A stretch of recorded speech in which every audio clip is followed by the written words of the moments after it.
Dhe njën, Partia Demokratike ka marrë si drejtues të fushatës së vetë një ndër drejtuesit e fushatës së Donald Trumpit.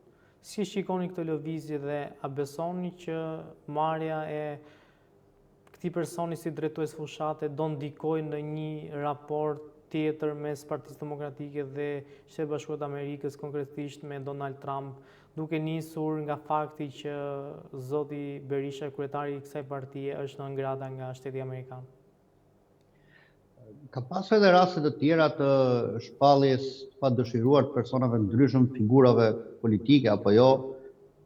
Mirë po unë besoj që nëse ka një partneritet, ty mbase nuk të pengon në përditshmërinë tënde qenë ai pa dëshiruar diku, qofshin edhe në Shtetet e Bashkuara. A do të ndikojë ardha e Kristës Sivitas? Padyshim në pikpamjen po them të entuziazmit për një pjesë të madhe të opozitarëve, padyshim që është një gjë e mirë, por me drojës se mos ndoshta kjo e kalon kufirin e mundësive që për ligj entuziazmi marr. Pra, a do të shërbej për ta nxitur më shumë votuesin që nuk shkon, apo do të krijojë një lloj euforie tek ata votues që tani më janë fiks. Pra, a do të jetë prania e Sivitas aq e fuqishme dhe aq bitse për atë pjesë tjetër të njerëzve që mund të jenë vërtet me Partinë Demokratike, por për një arsye ose një tjetër nuk shkojnë, janë më të ftohur, janë më të prerë në shpresë që mund të ndryshojë qeverisja ose jo. Pra nuk është thjesht një individ.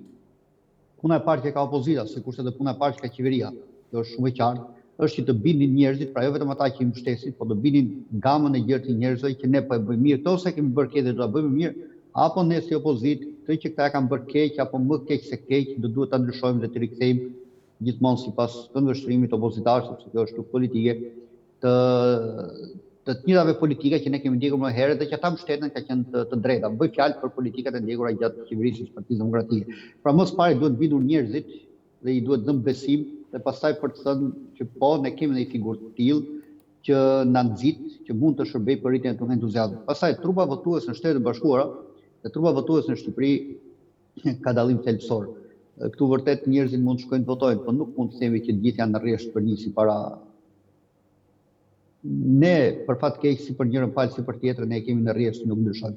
Ne kemi edhe një lloj reagimi të brendshëm që nëse dikush vjen edhe na nxit që kjo duhet bërë kështu ne themi po ky bëj që na mësojnë ne, pra kemi pak të vështirë ta kalojmë këtë kufir. Nëse në Shtetet e Bashkuara po flasim votuesit përgjithsisht moderuar, nuk ka nevojë që ti thuash do rrish patjetër këtu, sepse ka një vendim të pavarur, nuk po them bindje, po ka një qëndrim përgjithësues dhe ditën e votimit ai thotë me gjithë këtë përgjithësim i zhvillimeve që ka pasur këtë administratë, krahasuar me atë që do vi apo me atë që ka qenë.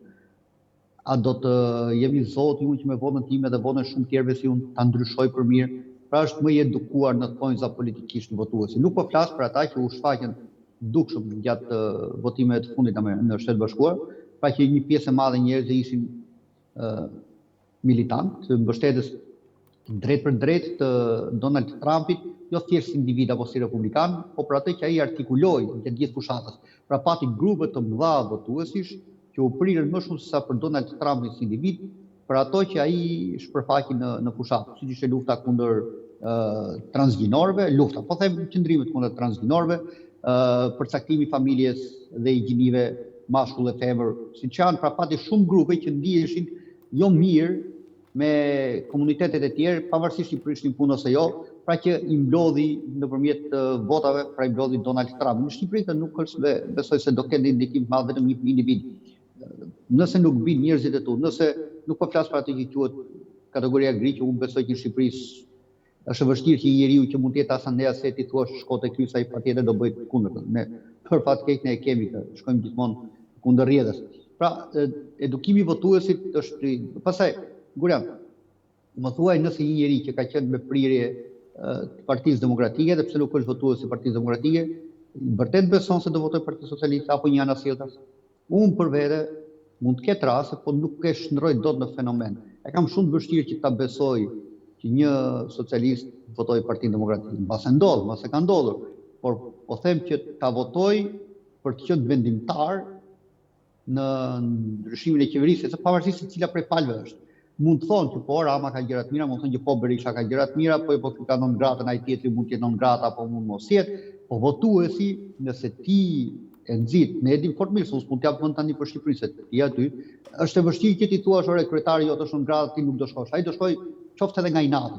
Por nuk besoj që një votues i moderuar në Shqipëri do të kalojë menjëherë në krahun e partisë tjetër. Ai shumë do rri pa votuar. Po që ta ndryshoj partinë.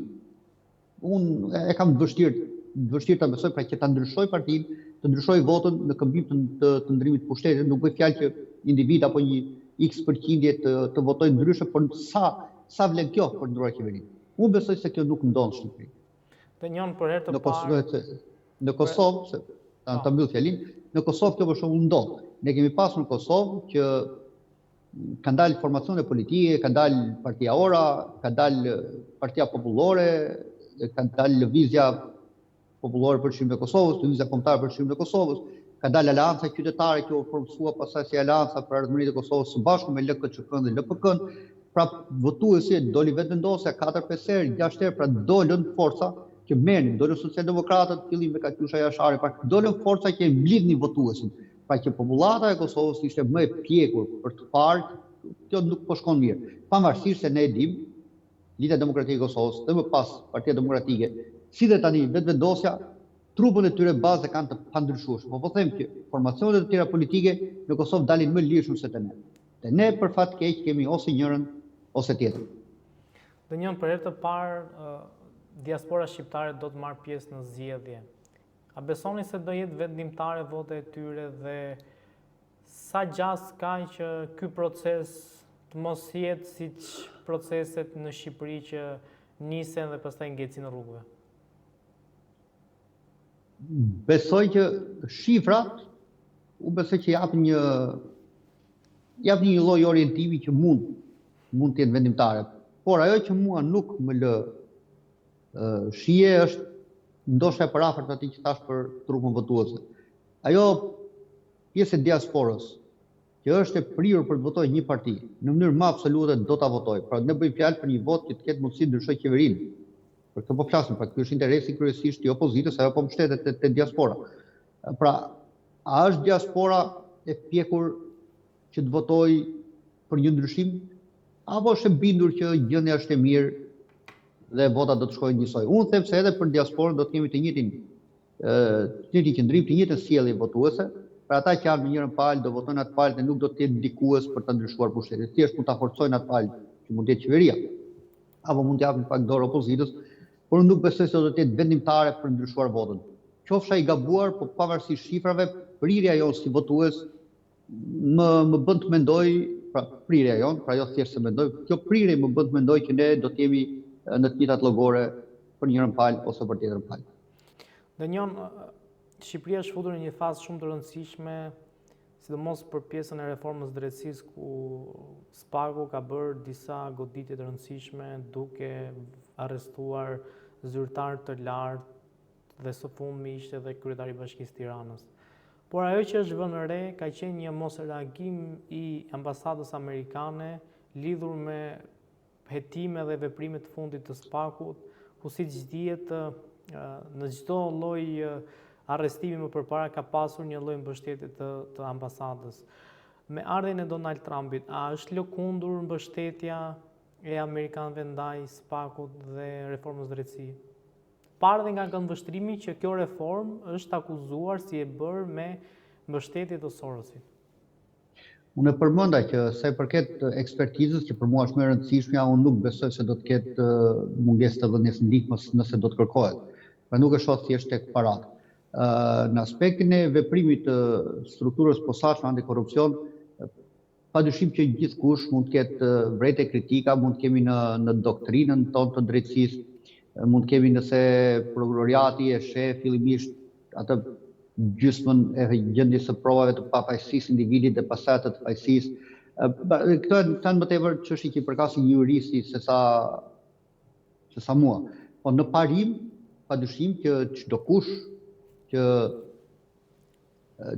ka pasur një autoritet shtetëror apo çdo lloj autoriteti shoqëror është jashtëzakonisht e rëndësishme që të përballet me drejtësinë, pastaj proceduralisht më së miri e thonë juristët apo avokatura që shpesh me të drejtë, shpesh në shumë raste priret nga kërkesa për të gjetur fillimisht provat e pafajësisë, pastaj ato të fajësisë. Pastaj nga ana e prokurorisë, padyshim që kemi frikën që individi, pra subjekti, a ka mundësi apo s'ka mundësi që të prish provat, të ndikojë në dëshmitar të mundshëm, të ndikojë në po them në të gjithë strukturën e ngritur hetimore, në fabulën hetimore. Pra, unë besoj që kjo është një vijë që na ndan në kufirin e mbrojtjes për të avokaturës dhe të prokurorisë, gjithmonë duke u mbështetur mbi provat e mundshme që kanë palët. Pra nuk e them dot qartë nga pikpamja as procedurale dhe as tekniko-ligjore, sepse nuk jam jurist, po në parim unë jam për këtë. Si e keni parë zgjedhjen e Donald Trump në raport me shqiptarët, qoftë me emigrantët shqiptarë që ndodhen në SBA? Parë këtu edhe një lloj qasje, le të themi, agresive ndaj emigrantëve të Donald Trump. A rrezikojnë shqiptarët? Rrezik. Për cilin do që mund të jetë ilegal ka rrezik, por në dallim nga thelbi i kundërshtive apo i themi fushatës së mundshme në zhvillime sipër të deportimeve masive, nuk janë në thelb nuk janë shqiptarët apo emigracion tjetër. Thelbi është pikërisht tek Meksika me popullatat hispanike, të prirura sipas presidencës Donald Trumpit për veprimtari të esshme kriminale, për trafik droge, pra thelbi ka qenë tek ata. Kufiri me Meksikën është nuk e thua do të hanë me dy porta, po është një kufi që në të vërtetë nuk e kontrollon dot edhe aq lehtë. Është një vije gjatë. Ka zona pranë San Diegos në Kaliforni që vetëm një rrjet teli e ndan kufirin ujor në det, pra rrjet pak, po them 1 ose 2 kilometra, pra që mundësit për të kaluar kufirin ande dhe këte janë të mëdha. Pra problemi nuk ka qenë thjesht tek emigrantët jo hispanik, sepse emigrantët e tjerë bëjnë pak. Pra nuk është se edhe nga pikpamja e mbështetjes së shteteve të veçantë apo federal, nuk është se harxojnë kush e di se çfarë. Ndërsa popullatat hispanike janë masivisht, janë me tjetër ndërtim të strukturave të tyre familjare, shpesh ka ndarje mes familjeve për të përfituar fonde si nën më vete apo si baba më vete. Pra gjenden gjithmonë mekanizma që përfitojnë nga fondet e shtetit, edhe në të vërtetë mund të kenë të drejtë. Mirë, po kjo ka rënë në sy përveç aspektit të dyshimeve të thella dhe akuzave të presidentit Trump për përfshirje të drejtë për drejtë në krim. Nuk e shoh frikën ndaj shqiptarëve të përfshirë, natyrisht, nëse janë palishëm, janë. Pastaj kemi disa, se po shtoj edhe diçka. Ka shumë njerëz që kanë hyrë në proces të marrjes green cardës, pra kanë marrë një numër pune. Përgjithsisht me hispanikët, po flas në zonat ku ka emigracion pa kontrolluar, kjo nuk parandodh. Nëse hispanikët në shtete tjera kanë marrë një numër pune, zënë një vend pune, kryesisht në ndërtim, pra janë një pjesë e madhe janë në proces për të marrë green cardës, edhe nëse është proces gjyqësor, vështirë që një urdhër ekzekutiv ta ndalojë. Veç kësaj kemi 19 shtete të tjerë që kanë bërë një padinë gjykatë kundër këtij urdhri. Pra, nuk besoj se është edhe aq e thjeshtë dhe veçanërisht që prek drejt për drejt shqiptarë, sepse karakteristika kryesore ka qenë pikërisht tek ata të pretenduarit dhe të akuzuarit që kryejnë krime dhe që janë popullatat hispanike. Ka pasur një ndalim të fondeve të USAID-it në gjithë botën dhe mbyllje të USAID-it. Ka pasur dalje të shifrave marramëndse ku organizata të ndryshme, po flasim për Ballkanin, kanë marrë. Si qëndron kjo me Shqipërinë? Pra, si është pjesa që sa lek janë shpenzuar nga amerikanët për çështje të caktuar në Shqipëri dhe sa ka qenë feedbacku që është marrë nga këta lek për këto çështje të ndryshme? Pjesa e Shqipërisë në të gjithë shumat e përmendura nuk është se ka domethënie të madhe nëse marrim parasysh miliarda që kanë marrë të tjerët. Problemi është se si janë orientuar ato fonde. Pra për mua nuk është e rëndësishme shuma që merr, por mënyra se si i përdor dhe qëllimi për të përdorur. Pra a janë cënuar këto shuma të marra për projekte ndryshme për të po them për shmangje nga disa parime që presidenta Donald Trump, do parimet familjes, parimet besimit, të komuniteteve të ndryshme, a ka pasur shpërdorime të karakterit të keq menaxhimit me ose pa dashje, apo të një forme të qartë korrupsionit përfitimeve. Unë besoj se që ishe nevojshme jo vetëm me USAID, po me çfarëdo lloj organizate, qofshin ato agjenci federale ose jo, të ndihmës ndërkombëtare, apo me fonde të ndryshme që jepen shoqatave apo organizatave jo qeveritare, jo flitim për nga Shtetet Bashkuara apo nga ndonjë tjetër, padyshim ka nevojë gjithmonë për një check, ka nevojë për një rishikim.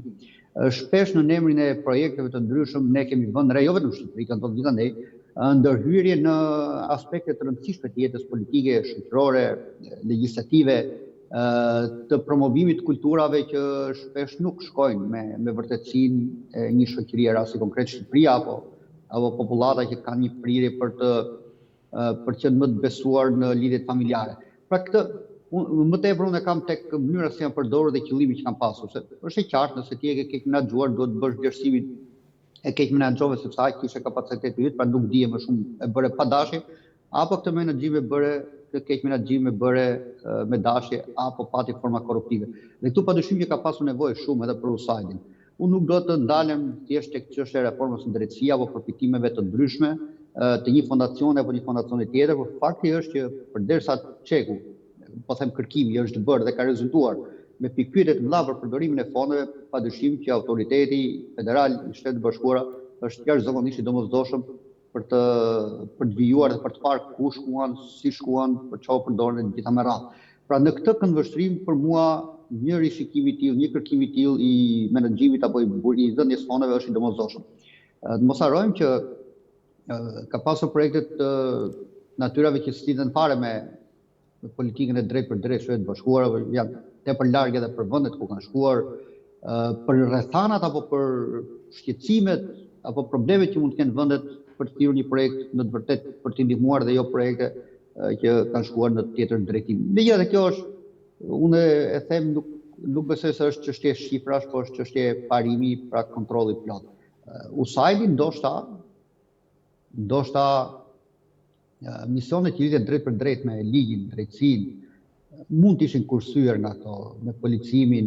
Megjithatë, bëhet fjalë është edhe ana e ekspertizës, por nuk besoj se ekspertiza preket. Pra nëse dikush nga Shqipëria në një institucion do të kërkojë ndihmë nga partnerët këtu, padyshim që do t'i jepet, pra nuk është thjesht që të marrësh para për zhvilluar një projekt. Ti mund të kesh nevojë për një ekspertizë, mund të kesh nevojë për një forenzik, mund të kesh nevojë, nuk e di, për gjithçka që lidhet bie fjala me drejtësinë, me tërsinë e zbardhjes së një problematike që ekspertiza në Shqipëri nuk e del dot. Pra, unë nuk besoj se kjo do preket në nivelin e ekspertizës. Në nivelin e fondit pastaj ti duhet të jesh i qartë dhe i bindur, pra nëse aplikon për një fond, duhet ta menaxhosh mirë dhe ta arsyetosh sepse të mos vijë rradha që kur dëshiron të paraqesësh punën që bëre me fondet e marra, nuk ke as takim, nuk ke as fotografi, nuk ke gjë për gjëje.